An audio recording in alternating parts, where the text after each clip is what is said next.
In this chapter, we're going to learn how to enter intercompany data.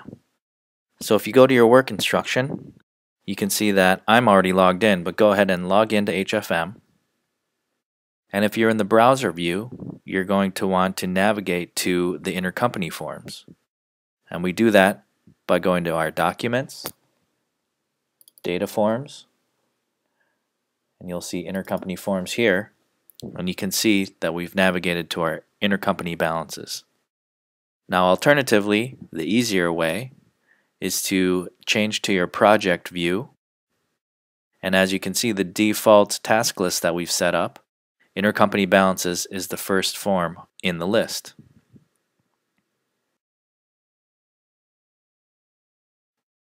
So when you navigate here, you may see a different entity within your point of view, and that is based on your access. But if we look, we are going to want to change our year and period, and the rest is hard-coded. Now the way this form works is we've got counterparties down the row and our accounts across the column. Our yellow column is a column in which we enter our data for the current month. You can see that our period is January, and here in our column we want to enter it into January. The green column is simply prior month's data. So if we look at account 10235, our accounts receivables, you can see that there are balances here. And the reason why we have these columns here is because it pre-populates the list of our counterparties, so every month we don't need to add every single counterparty. But as we scroll across to the right, you can see that the accounts increase in value numerically. So as I said before, we want to enter data into the yellow cell. Let's say for administrative services, we've got a short-term loan with them in the amount of 500,000 euros. We enter the number, and as you can see, the cell turns a darker shade of yellow. This means it's a dirty cell, and it indicates to us that we've not yet submitted to the database. Once you've gone through and entered all of the balances you need to, you want to hit this Submit button here. When we do that, we get a quick flash, and as you can see, the 500,000 is now in the original shade of yellow. Now you might encounter a month where the counterparty that you want is not in this list. Well, all you have to do is go down to this little star icon, and you can add a member by clicking on it. When you click on it, you get a list of all of the intercompany partners with whom you can have an intercompany balance.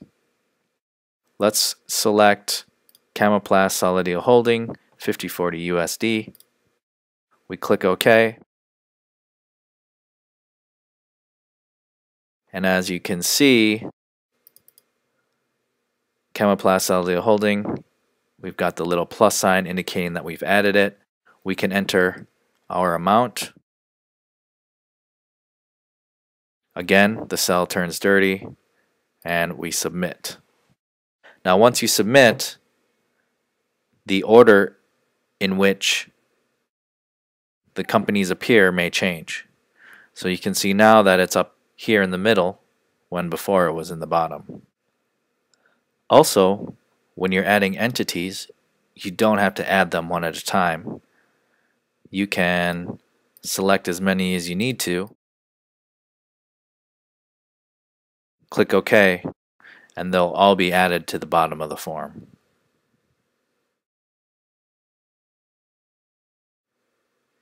We added 3, but because one was already located on the form, it only added 2 of them. So once you've got all of your data entered throughout the entire form, the last thing you're going to want to do is select a yellow cell and right-click. Go down to the Calculate menu. You'll see the screen flash like this, and once it comes back, you've successfully calculated. And what this does is it copies data to a statistical account. If we scroll to the end of this form,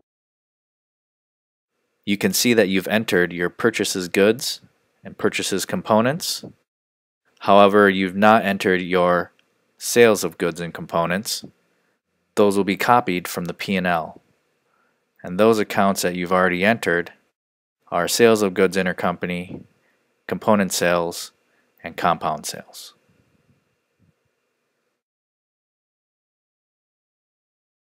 Continuing in the work instruction, there's an alternate form you can use to enter your intercompany data. The layout is slightly different. It's called IC Balances Rows. When we open this form, you can see that our POV stays the same with our entity, period, and year selectable. However, now we've got our accounts in the rows and our counterparties going across the columns. You'll notice that the amounts that we entered in account 10115 are here. That's because we're looking at a different view of the data that we had entered prior.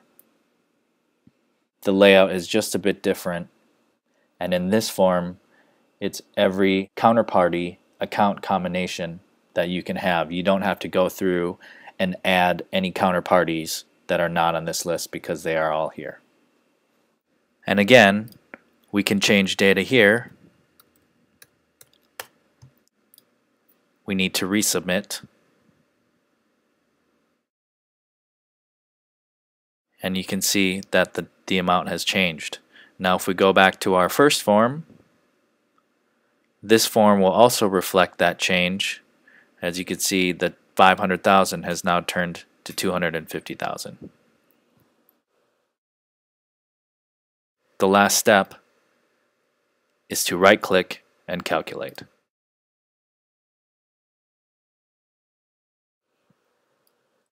Once you've entered all of your intercompany data, you're going to want to verify that the balances that you've entered are similar to those that your counterparty has entered.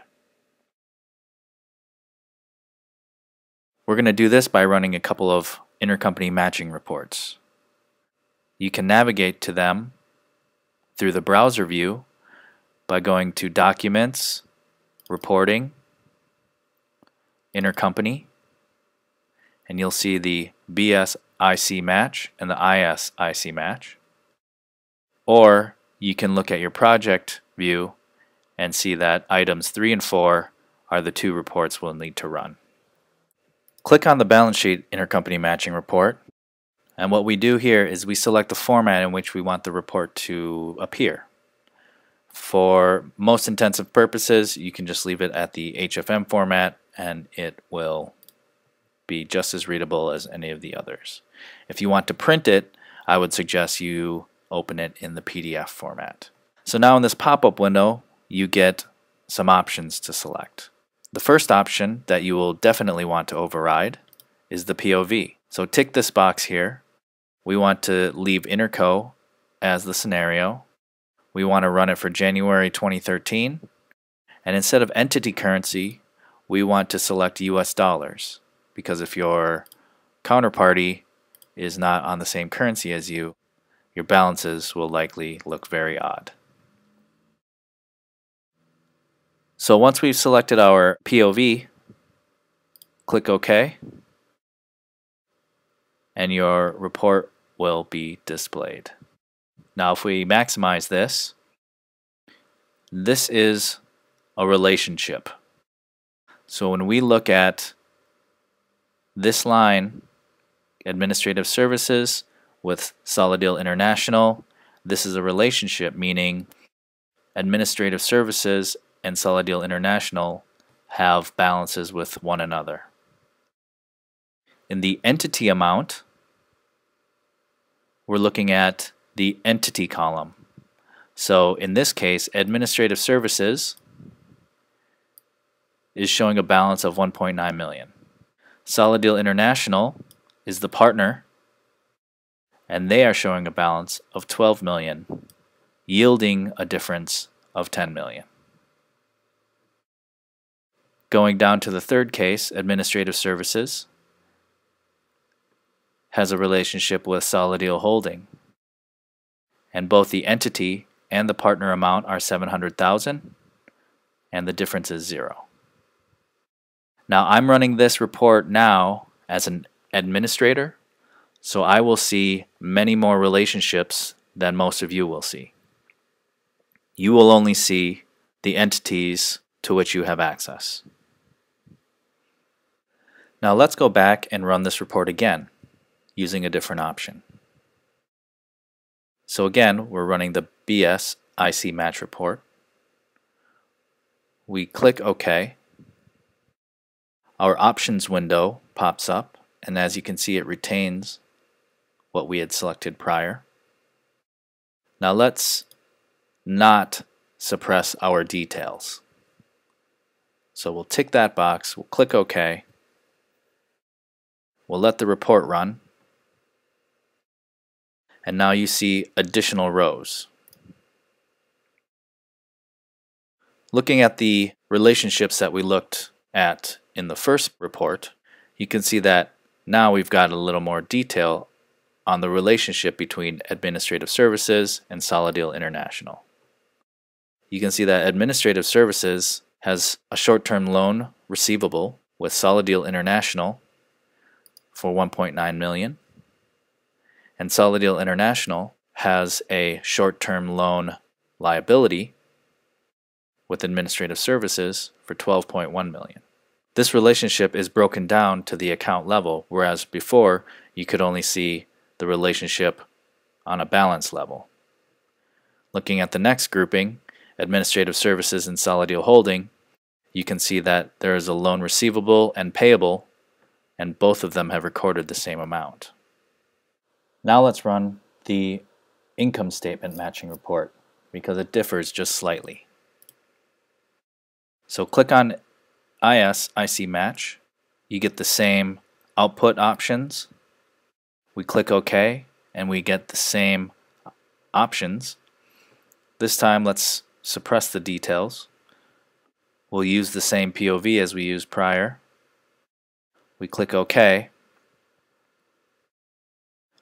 And the way this differs is that now we are using a one-sided entry. So in this first section, there are no lines, and that's because no one has any balances in 52705. But when we scroll down to this section, you can see that the Administrative Services has a relationship with Composite, and that amount is a negative $208,000. But if we look at the next line, Composite has a relationship with Administrative Services for a positive $208,000. These two balances obviously tie, and there should be a difference of 0, but because these are one-sided eliminations, we just look at the net difference. So if we scroll down to the bottom of this account, where we're going to look for the 0 is here, the grand total. You can see that our grand total is a negative $122,000, and that's all of these accounts as they are one-sided eliminations.